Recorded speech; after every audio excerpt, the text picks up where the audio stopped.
Good afternoon, friends. I hope after a sumptuous lunch, you all are awake still. Myself, C.A. Shweta Bhartiya from Aurangabad, feel immense pleasure to introduce respected Sonal Sonkavade ma'am, an IRS officer, our eminent speaker. A middle class but ambitious girl who wanted to achieve big in life, blessed with talents like singing, acting and writing, which she nurtured till date despite being busy with her studies and work. Her diverse interest in various subjects led her to pursue many academic degrees. She is BSc Maths, BA in Political Science, MA in History. She also completed Bachelor of Journalism and Master of Business Administration and Taxation. Wow. She has worked as Deputy Executive Officer in Thane. She also topped Civil Services examination conducted by MPSC and got the rank of Deputy Collector.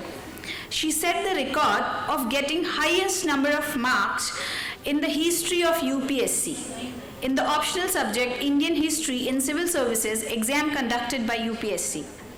She cleared UPSC Civil Services exam thrice in 2010, 11 and 13. She joined as IRS Income Tax in 2010. And now she is working as Deputy Commissioner of Income Tax in Mumbai.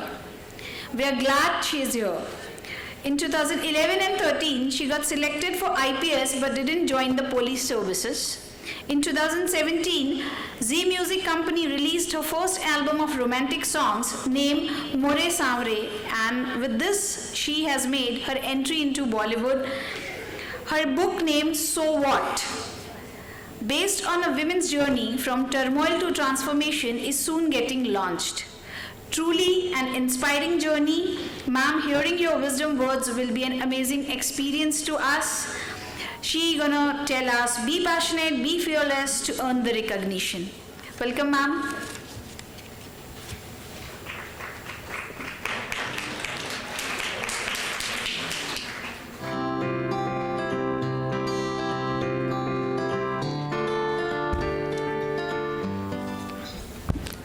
नमस्कार माझ्या मैत्रिणींनो. श्वेता भारती यांनी माझी एक छोटीशी introduction तर करून दिली आहे.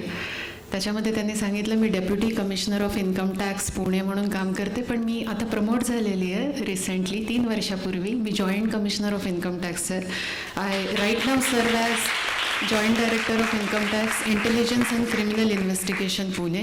And my jurisdiction is, I think all of you belong to my jurisdiction, कारण ठाणे, पनवेल आणि मुंबई आणि विदर्भ सोडून सगळंच पुणे माझ्या अंडर आहे आत्ता. आणि त्याच्यासाठी क्रिमिनल इन्व्हेस्टिगेशनचं जितकं काही डिपार्टमेंटचं काम असतं ते आत्ता मी हँडल करते पुण्यामध्ये. पुण्यामध्ये काम करायच्या आधी मी मुंबईला होते. मुंबई, गोवा, बँगलोर अशा 3 ठिकाणी काम करून इथे पुण्यामध्ये आता कार्यरत आहे. ही झाली माझी करिअरची ओळख.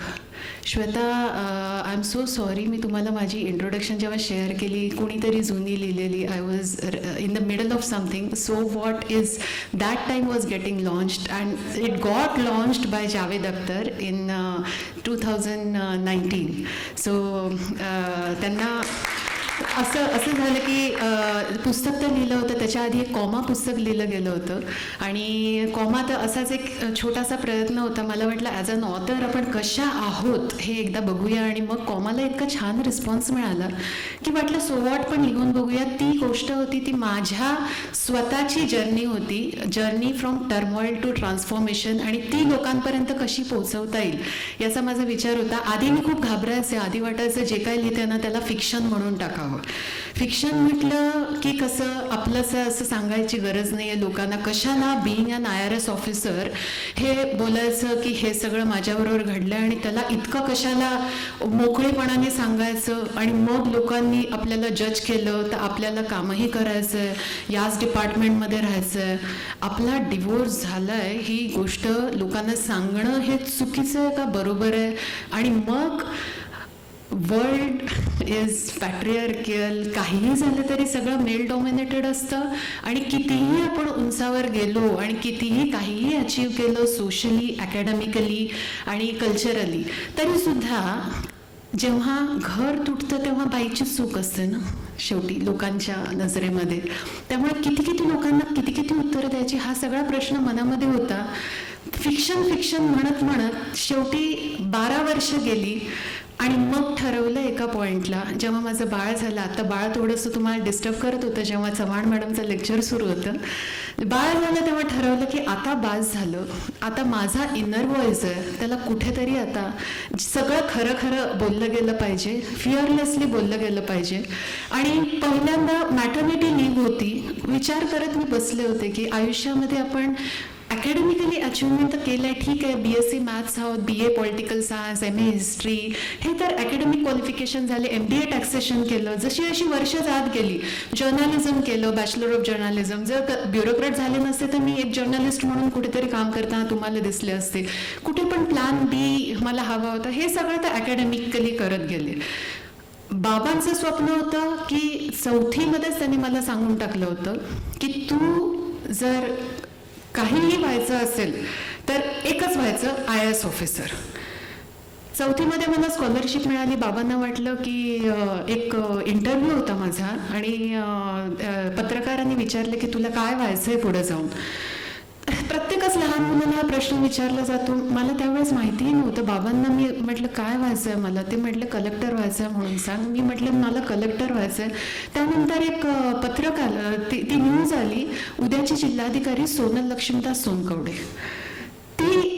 ते जे पॅम्पलेट होतं ना ते माझ्यासमोर नेहमी स्टडी करत असताना माझ्या समोर राहिलं. आणि 12वी नंतर 10वी मेरिट, 12वी मेरिट, एक हुशार विद्यार्थिनी होतेच आणि टॉप करत होतेच नेहमी. पण तेव्हा वाटलं की कलेक्टर नक्की काय जॉब करतो आणि ही UPSC परीक्षा काय असते हे एकदा बघायला पाहिजे. मग UPSCची जर्नी सुरू झाली, MPSCची जर्नी झाली सुरू. MPSCमध्ये मी डेप्युटी कलेक्टर म्हणून वयाच्या 19व्या वर्षी काम करत होते ठाण्याला 2-3 वर्षाचं काम केलं तिथे, डेप्युटी CEO, डेप्युटी कलेक्टर. नंतर मी UPSC थ्रू झाले आणि IRS ऑफिसर म्हणून जॉईन झाले.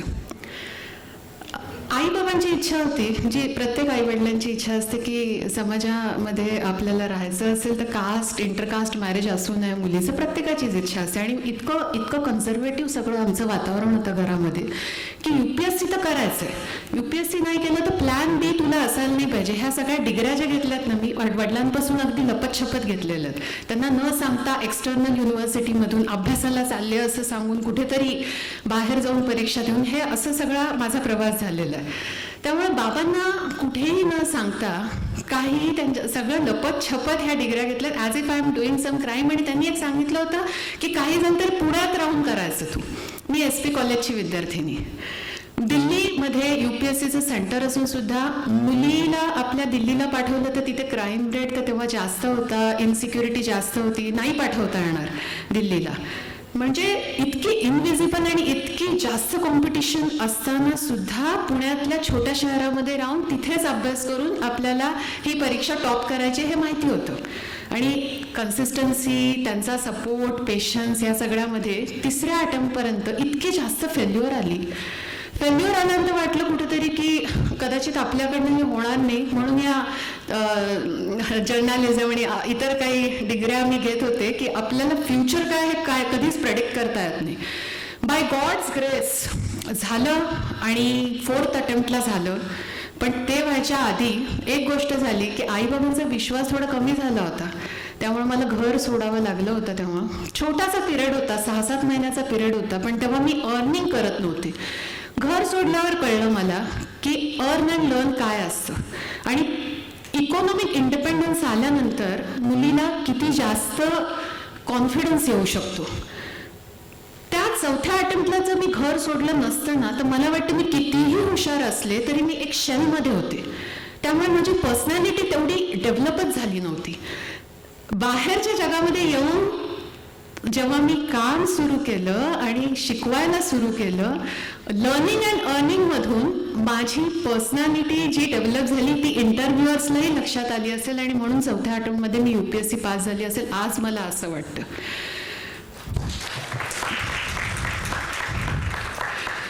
जर एखादी गोष्ट 3 गोष्टी आयुष्यातल्या मला फार महत्त्वाच्या वाटतात माझ्या की आय ऑलवेज ड्रीम बिग.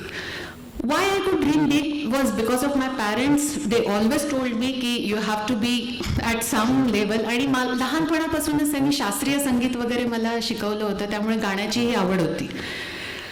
मला वाटतं की जास्त लोक अनसक्सेसफुल जे असतात ते यामुळे नसतात की त्यांनी मोठी मोठी स्वप्न बघितलेली असतात आणि ती अचीव्ह झालेली नसतात. लोक अनसक्सेसफुल यामुळे असतात की त्यांनी मोठी स्वप्न बघायला ती घाबरत असतात, त्यामुळे स्वप्नच लहान बघितलेलं असतं आणि ते मग कुठेतरी अचीव्ह झालेलं असतं. आणि मग जेव्हा आयुष्याच्या 50व्या वर्षी मागे वळून आपण बघतो तेव्हा आपल्याला वाटतं की अरे आपल्याला खूप काही करता आलं असतं पण आपण नाही केलं. सो माझ्या मैत्रिणींना मला एकच गोष्ट सांगावीशी वाटते माझ्याकडनं की ऑलवेज ड्रीम बिग. दुसरी एक गोष्ट जी मला वाटते की सर्व्हिसमध्ये आल्यानंतर मला एक वाटलं की मी कधी ना कधीतरी कोणाची बायको असणार आहे, कोणाची मुलगी असणार आहे, मी एम्प्लॉई असणार आहे, गव्हर्नमेंटची एक सिस्टीम आहे, फॅमिली सिस्टीम आहे, प्रत्येक सिस्टीममध्ये मला काही ना काहीतरी माझा रोल आहे, माझा जॉब आहे. तो करत करत माझं स्वतःसाठी पण एक माझं कर्तव्य आहे. As an individual what I want, I always wanted to sing. So I thought that I will not join IPS because I knew that I cannot sing and shout in one life. Then I thought ki chalo, let's leave IPS and let's be a part of IRS. IRS madhe round, IPS was more powerful, it had more glamour, but then I thought ki no, I want to sing, I want to pursue my hobbies and I am an artist by heart.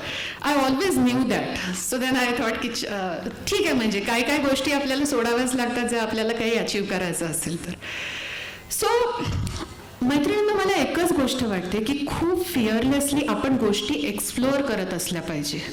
जर मला हे burden आलं असतं की मी आज IRS officer आहे, आज मला अनेक CA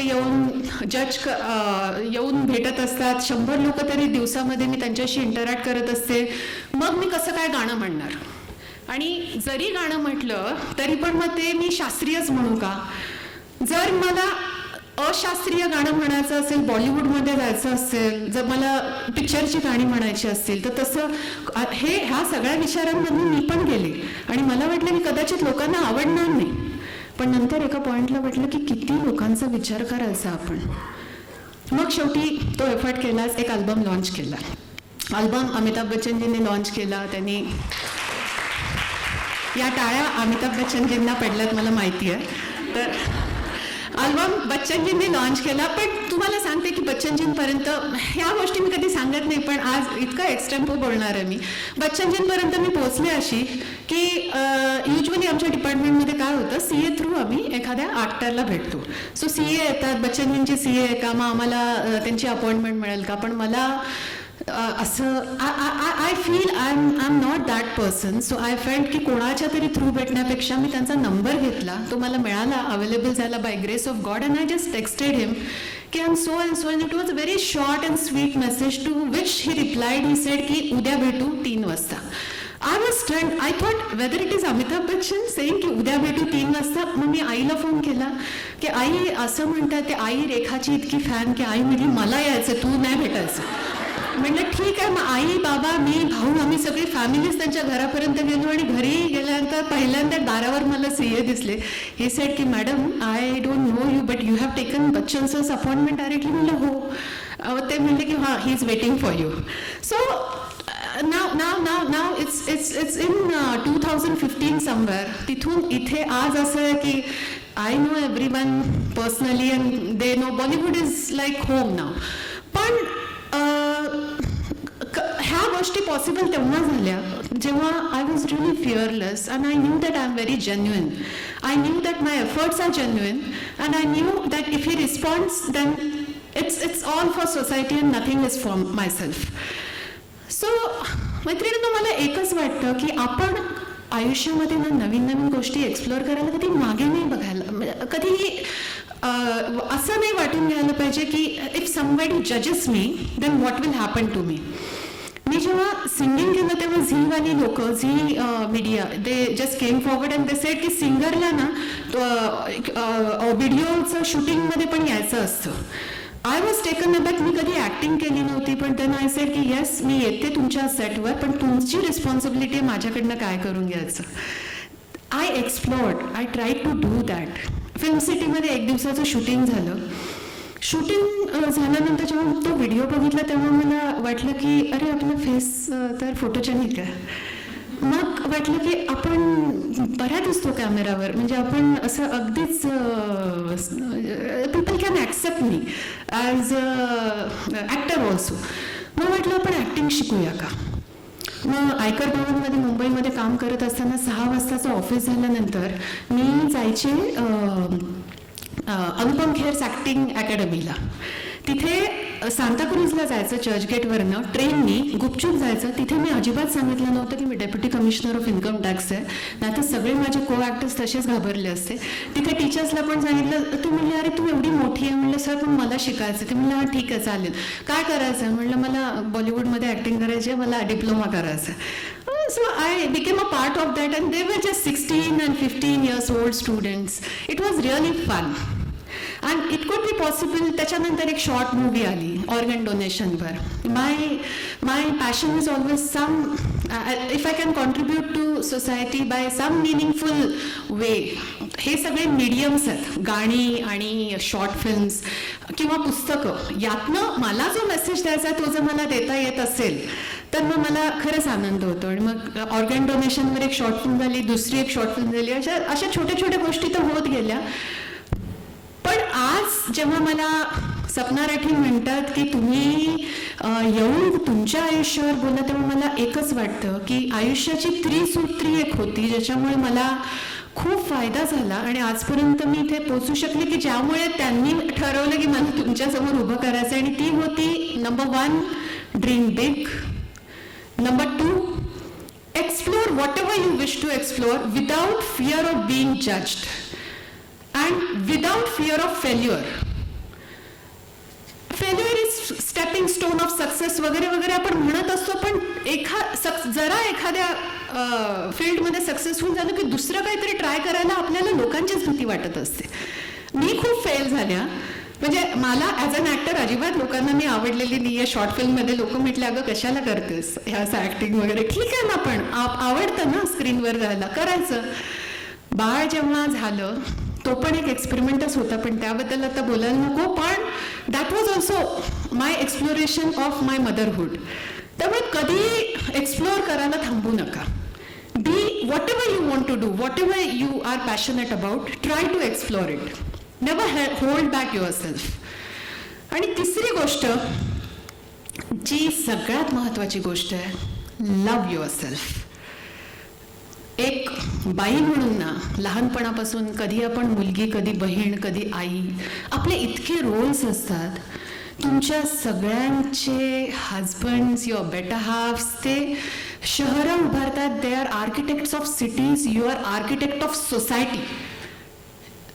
तुम्ही समाज व्यवस्था त्याचे आर्किटेक्ट असतात आणि ते खूप मोठं काम आहे आणि ते बायकाच करत असतात.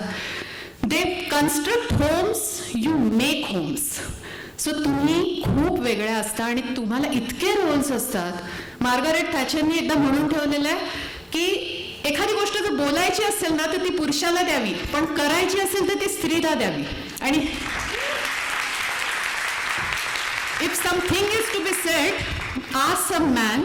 If something is to be done, ask a woman.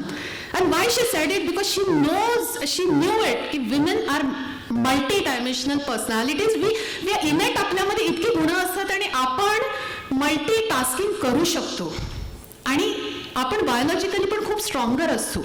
मग होतंय काय इथे आपल्याला जमून पहिलं हे क्रेडाईचं कन्व्हेन्शन. मला सपना राठी सांगत होते की पहिल्यांदा आम्ही सगळ्या जमलोय महाराष्ट्रातल्या आणि विचार करतोय स्वतःच्या अस्तित्वाचा.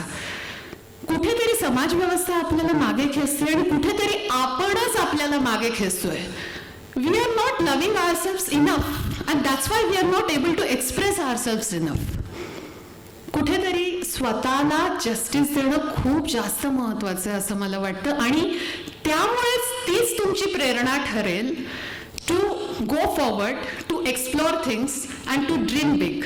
तुम्हाला तुमच्यावर प्रेम करायची सवय लागली की कळणार सुद्धा नाही किती मोठ्या मोठ्या गोष्टी तुमच्या हातातनं घडून गेल्या. प्रेम करणं ही बाईची सगळ्यात मोठी शक्ती आहे असं मला वाटतं. आणि ते मला माझ्या आईकडनं शिकायला मिळालं. ती मला नेहमीच हे सांगत राहिली की सगळ्यात मोठी शक्ती बाईची जर कोणती असेल तर ती आहे प्रेम करणं, आत्मसमर्पण. पुरुषांना नाही जमत, बायकांनाच जमतं. ते आपला सगळ्यात मोठा वर्च्यू आहे.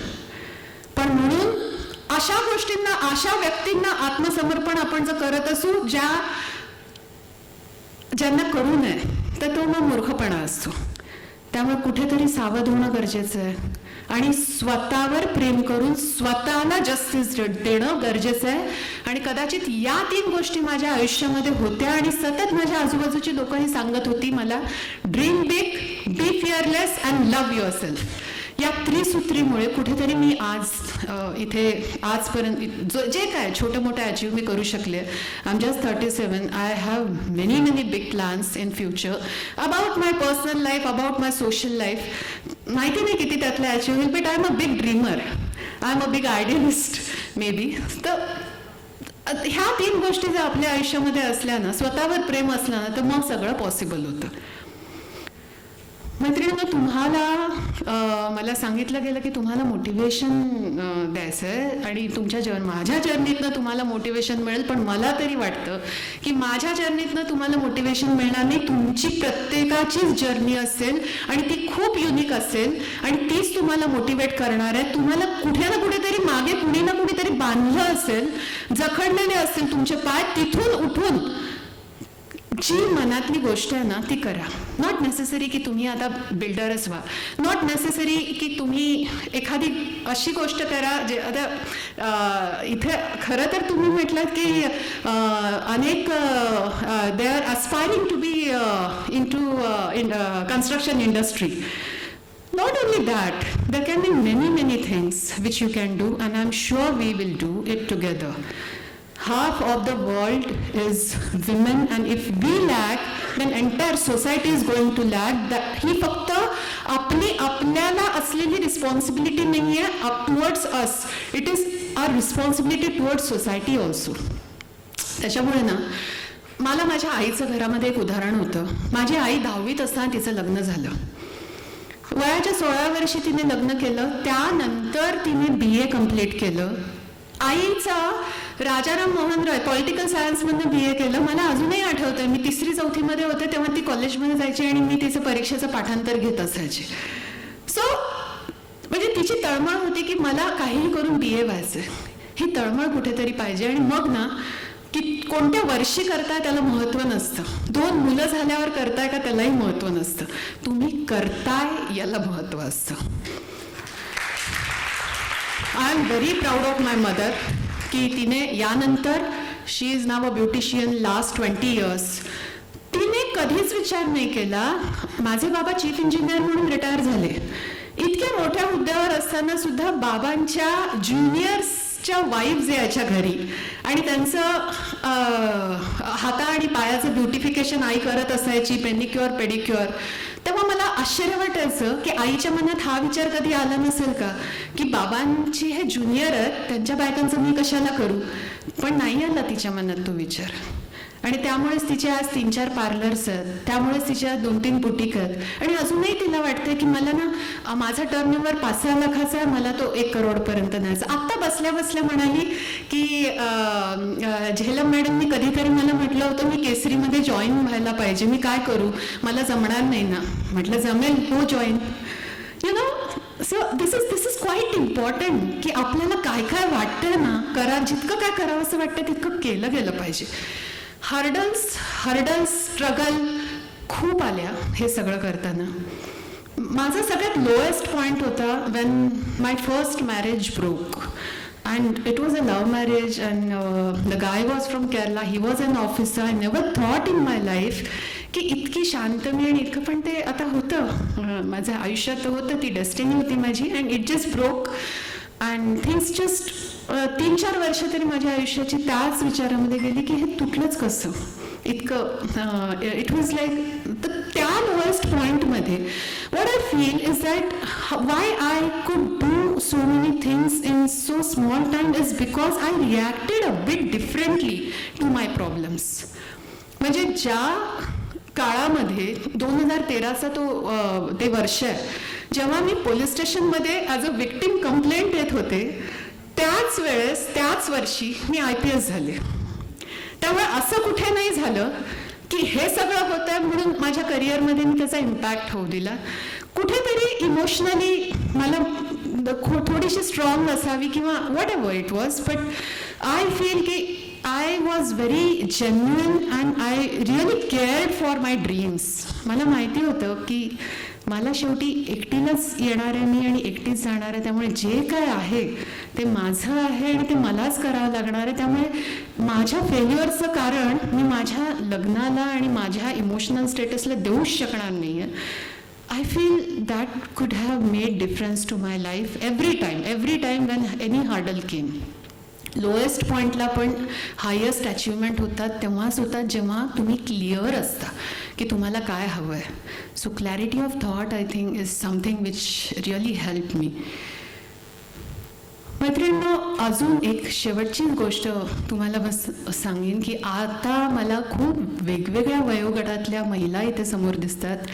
तुमच्या घरामध्ये मुली असतील, युअर डॉटर्स. एक छोटीशी गोष्ट आठवते मला. एक माहूत होता, त्याच्याकडे एक लहान हत्ती तो घेऊन आला. घरी हत्तीला घेऊन आला आणि त्यांनी एका छोट्याशा दोरीने त्याला बांधलं. तर हत्ती रात्री झोपायला तो माहूत जायचा. हत्तीला जंगलाची आठवण यायची, त्याला त्याच्या आईची आठवण यायची. त्याला वाटायचं मी इथून पळून जावं. तो त्या दोरखंडात खेचायचा खूप प्रयत्न करायचा, पण त्याच्याने काय जमायचं नाही. 1 महिना गेला, 2 महिना गेला, 2 वर्ष गेले, 5 वर्ष गेले. हत्ती आता मोठा झाला. मग त्या माहुताचा एक मित्र आला त्याच्याकडे घरी राहायला आणि त्याने बघितलं इतका मोठा हत्ती इतका छोट्याशा दोरीने बांधला गेलेला. तेव्हा त्या मित्राने त्याला विचारलं की हा हत्ती रात्री तू झोपल्यावर पळून जात नाही का, इथं कसा काय राहतो? तो म्हणाला, अरे तो नाही पळून जात. याचं कारण आहे की तो पहिले 2 वर्षच फक्त प्रयत्न करत होता दोरखंडातनं बाहेर येण्यासाठी. पण आता जेव्हा तो प्रयत्न करून करून थकला तेव्हा आता तो मोठा झाला याची त्याला जाणीवच नाहीये, म्हणून आता तो प्रयत्नच करत नाही आणि त्याला वाटतंय ती छोटीशी दोरी त्याला अजूनही बांधून ठेवू शकते, त्याच्यामुळे मला मोठ्या आयर्न रॉडची गरज नाही आता त्याच्यासाठी. So do you get it? लहानपणी जे होतं ना आपल्यावर, मुलींना तुमच्या अशा छोट्या छोट्या दोऱ्यांनी बांधू नका कधी. ती आपली जबाबदारी. आय रिअली विश की मला मुलगी व्हावी. I am really going to make her quite different. And you know, म्हणजे तेच गरजेचं आहे. आपल्याला स्वतःच्या घरापासून हा चेंज आणणं गरजेचं आहे. मला खरं तर इंटरॅक्टिव्ह सेशन आवडलं असतं, त्यामुळे everyone is very stand still. कोणाला काही प्रश्न असतील तर मला विचारा.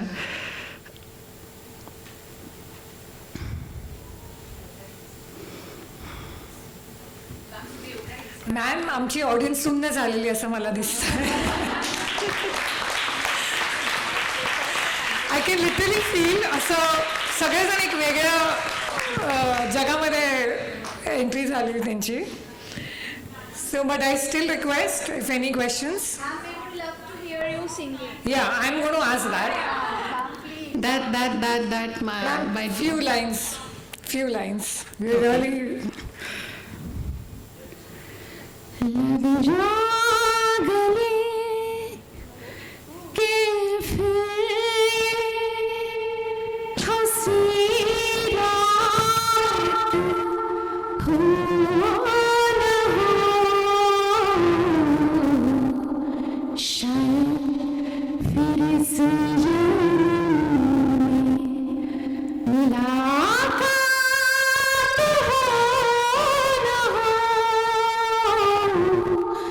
लग जा गले कि हमको मिली है आज घड़ियां नसीब से, जी भर के देख लीजिए हमको करीब से, फिर आपके नसीब में ये बात हो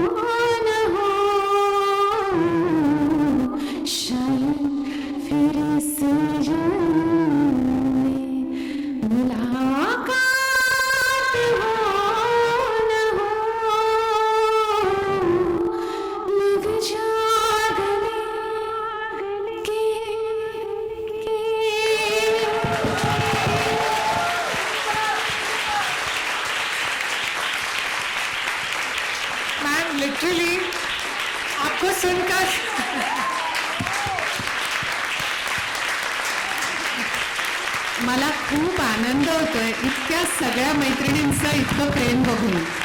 म्हणजे बाळाला सोडून येताना ना वाटत होतं की जायचं की नाही, एकच बाळाबरोबर एकच दिवस मिळतो, पण आज खरंच खूप बरं वाटलं तुम्हाला सगळ्यांना भेटून. लिटरली मैम आपको देखकर मुझे सरस्वती माँ की छवि मेरे सामने आ रही है, जिनके ऐसे 8 हाथ हैं और you know she can all multitasking, multi dimensional. Literally मुझे I am getting goosebumps. Anyone can do it, just that you just wish to do it. मी करू शकते तर कुणीही करू शकतं असं मला वाटतं. And like mother, like daughter, so I would like to welcome ma'am to please. Yes, my mom. I'm very Yes, glad you definitely a invited big her. round of applause for Auntie Ji. Auntie ji तो है नहीं, वो तो 52 years है. She is like a friend. So I think आज felicitation Auntie Ji का होना चाहिए.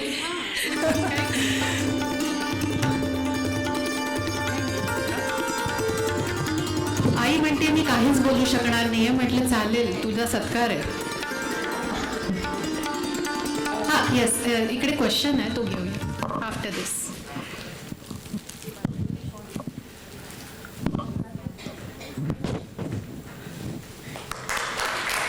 Please rise up, girls.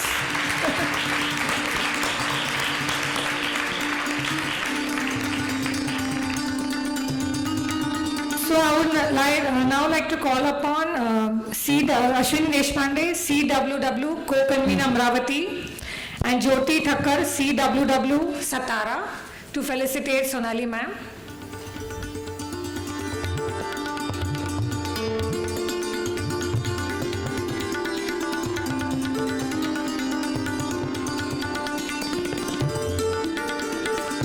आज सुबह से एक के बाद एक रति महारथी स्पीकर्स मंच पर आए हैं. आई एम श्योर ऑडियंस गदगद हो गई है. They are waiting to go out. पता नहीं बाहर जाके क्या क्या अचीव करना है सबको.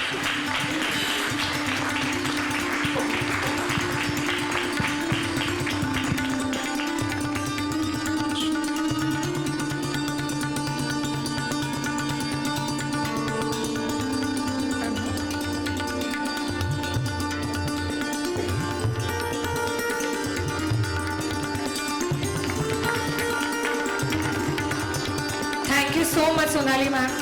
You've moved us. You've really, truly moved एक us. पीपीटी रन करायची होती आपल्याला, छोटीशी 1-2 मिनिटाची करूया का? Okay, sure. सी लाईक तुम्हाला बोर करायचा उद्देश अजिबात नाही आहे, पण श्वेता भारती ज्यांनी माझे इंट्रोडक्शन करून दिली, she just met me at Aurangabad and in which my boss was also there. So I would like to, he told me, has directed me, and now you already know that wherever I go I do multitasking. तर त्यांचं जे म्हणणं आहे तेवढं मला तुम्हाला convey करायचं आहे. ही सेड की you are meeting wives of all the builders. I want to give one message for which you are working in the institution. I said okay fine. एक 5 मिनिटाची ती रन करूया.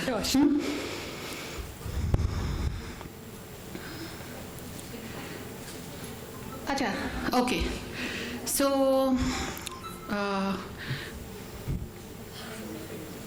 photographer should be a little bit here also, because I want to show the photos to office that I have run the PPT. This is the work which I'm doing for the sake of office, but yes, I'll make it a bit interesting for you. कोण हे पुढे करणार आहे? Anyone? हां, पटपट करा. ठीक आहे. हे directorate is this, directorate intelligence.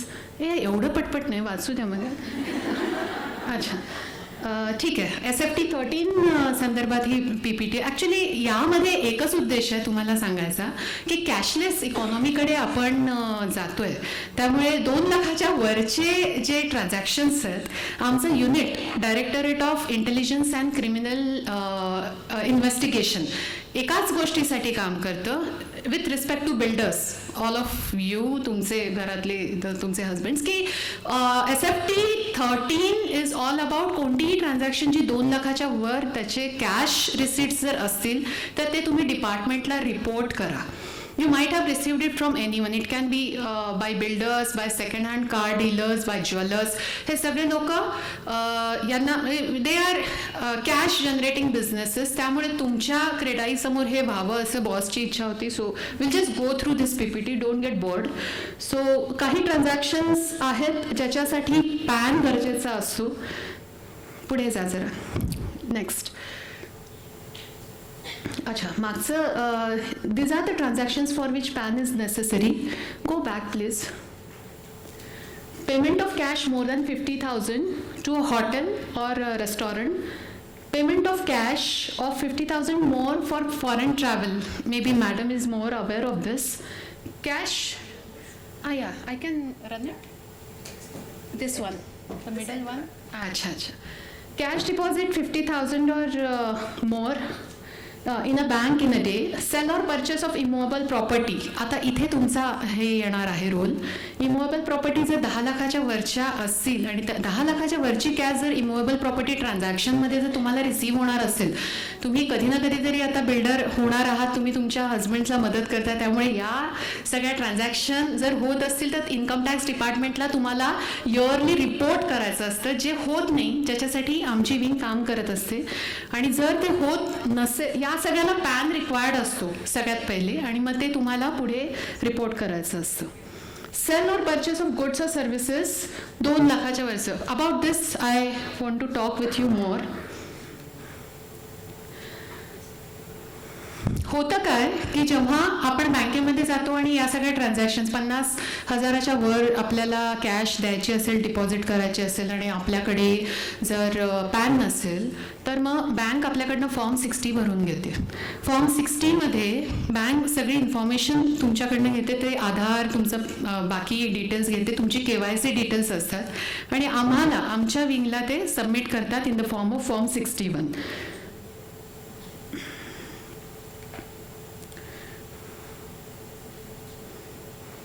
So ही एक SFT असते जी बिल्डर्सला ॲप्लिकेबल आहे, SFT 13. Statement SFT statement of financial transaction. Receipt of cash payment exceeding 2 lakhs for any goods and services. Aggregation याच्यामध्ये ॲप्लिकेबल नाही आहे, म्हणजे एका वेळेस जर 2 लाखाच्या वरचं असेल तरच ती ट्रान्झॅक्शन आमच्या डिपार्टमेंटला तुम्हाला रिपोर्ट करायची असते.